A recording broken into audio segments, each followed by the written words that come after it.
If you've ever lived in a neighborhood ruled by an HOA, you already know the truth. It's not the bylaws that keep you up at night, it's the people who weaponize them. And trust me, nothing tests a man's patience more than an entitled neighbor who thinks the world, and your property, belongs to her. My name is Evan Cole. I'm an engineer. A man of order. A man who likes systems that make sense. Circuits are either open or closed. Power is either flowing or it's not. Life, to me, works best when it follows logic.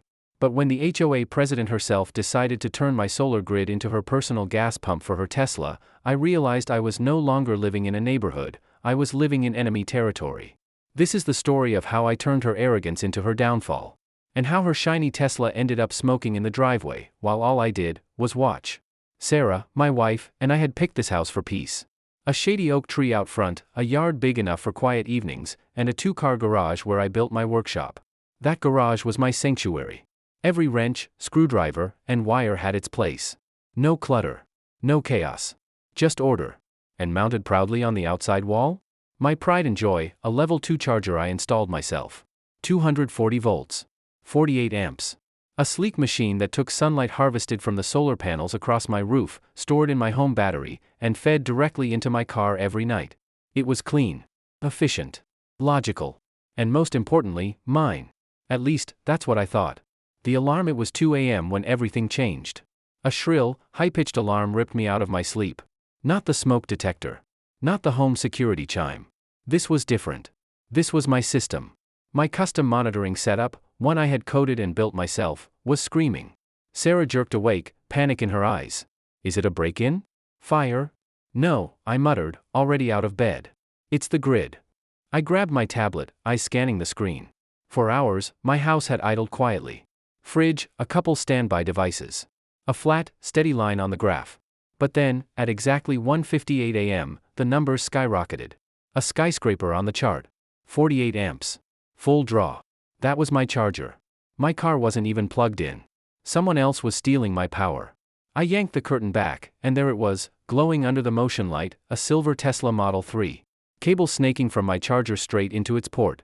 And standing there like she owned the place, arms folded, silk robe shimmering in the light, was Karen Dunn. HOA President. Self-appointed queen of the cul-de-sac. And now, thief. She glanced at her phone, calm as ever. Like she was just watering her roses at 2 in the morning. I stormed outside, bare feet slapping against the cold concrete. The charger hummed, pumping my solar energy into her car. Karen, I said, voice sharp but steady. What are you doing? She looked up, smiled smugly, and waved at her Tesla. Oh, Evan. Don't be so dramatic. I just needed a little top-up. We're neighbors. Community energy, right? Community energy. That's what she called it. This isn't public, I snapped. This is my system. My panels. My power. Her smile turned patronizing. Evan, I'm the HOA president. I know community assets when I see them. Your charger's on the outside wall.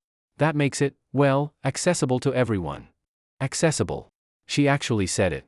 I clenched my fists, heat rising in my chest. Unplug it. Now.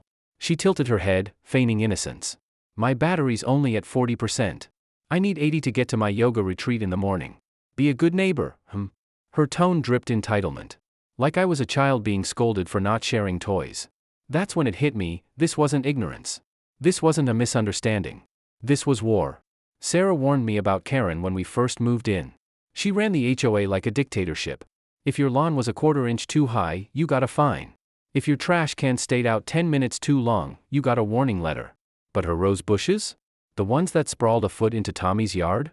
Oh, those were enhancing the neighborhood aesthetic. Rules for everyone else. Exceptions for her. And now, she had her sights set on my charger. The next morning, I sat at my workbench, sketching diagrams. Circuits.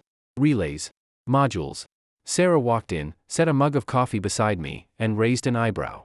Evan, what are you building? Not building, I said, eyes on the schematics. Upgrading. Karen thought she could bully her way into my system. She had no idea what kind of engineer she was messing with. Phase 1, physical deterrence. Phase 2, hidden defenses. Phase 3, absolute control. I ordered a hardened steel, weatherproof lockbox designed to cover the charging handle. Secured with a heavy combination lock, it made the connector useless without my say-so. It was simple. Direct. A giant, keep out, sign in metal form. But I knew Karen. She wasn't the type to see a lock and give up. She was the type to see it as a challenge. So I went deeper. I rerouted the charger's power through a hidden breaker in the attic. One silent switch, invisible to anyone but me, that could kill the entire system instantly. She could smash, twist, pry, whatever she wanted. But if I flipped that breaker, the charger became nothing but a dead outlet. A trapdoor in the electrical system. One she'd never find. Finally, the masterpiece. RFID control. With one small module wired in, the charger would only activate with an authorized tag. I had a card in my wallet. Sarah had a sticker on her phone. For us? Seamless. Just tap and charge. For anyone else? Nothing. Karen could plug in all she wanted. The charger would stay inert. Like trying to start a car without the key. By Sunday night, my system wasn't just a charger. It was a fortress. Now, all I had to do was wait. And sure enough, Karen came back. Another late night. Another silk robe. Another smug smile. She tried the charger. Nothing. She rattled the handle. Dead. She stormed off, muttering under her breath. But she wasn't done. Over the next week, she escalated. Complaints to the HOA about my eyesore lock. Passive-aggressive notes about community responsibility. Even threats of fines for unauthorized modifications. But my system held strong. She couldn't touch it. And that's when she crossed the final line. One night, I watched from the window as Karen marched down my driveway with a toolbox. She tried prying the lockbox. Failed. She tried yanking the cord. Failed. Finally, she jammed the connector into her Tesla and fiddled with the settings. That's when I flipped the breaker back on. Just for her. What she didn't know was that my charger had a hidden diagnostic mode. A surge setting meant for stress tests. Not for cars. She pressed start. The charger roared to life. The Tesla's dashboard lit up with error codes. Warning screamed. And then, smoke. Karen shrieked, yanking the cable free. Flames sputtered under the hood. I walked calmly outside, fire extinguisher in hand. Sprayed the sparks while she stood frozen, robe flapping in the night breeze. When the smoke cleared, I looked at her dead in the eye. Community energy, right? Glad to share. Karen drove off that night in a sputtering, half-fried Tesla. And the next week, something miraculous happened. The HOA suddenly lost interest in my charger. No more notes. No more threats. No more smug speeches about shared resources. Karen? She avoided me like the plague. Stopped talking to Sarah at the mailbox. Even skipped a few HOA meetings. Word around the block was that her precious Tesla needed thousands in repairs. Neighbors whispered. Some smirked when they saw me. One even muttered, about time someone put her in her place. As for me?